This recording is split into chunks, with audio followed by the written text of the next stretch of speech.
এটা কি হবে? আলু 37 টাকা কিলো, 37.5 কেজি আলুর দাম কত? স্যার এটা পারছি না, একটু করে দিন না, দেখুন না। ফোন তোরা ফোন ঘাটতে আর দিবি নি আমাকে তুই। দেখুন না কি হয়েছে? আলু 37 টাকা কেজি, 37.5 কিলো আলুর দাম কত?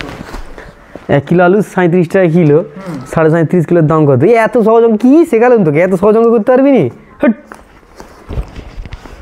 1 কিলো আলু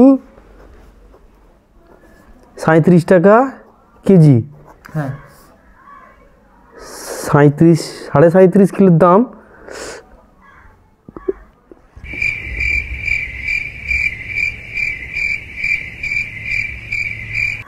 এই আলুর দাম কত?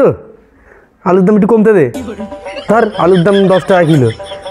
আগল আলুর দাম ওরা তো হয়, আলুর দাম 10 টাকা কিলো, তাহলে 1 কিলো আলুর দাম 10 টাকা,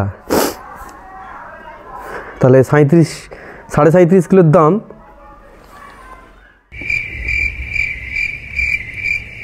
এই 37.5 কিলো আলু লেগে ঘরে কি পচাবি নাকি? এত আলু তোর কী দরকার? আলু কম করে আলু নে। 10 টাকা কিলো আলু, 1 কিলো দাম আলুর দাম 10 টাকা, আর 10 কিলো আলু দাম কত? 10 কে 100, তাহলে 100 টাকা উত্তর। ঠিক আছে, আলুর দাম বেশি ছিল বুঝলি?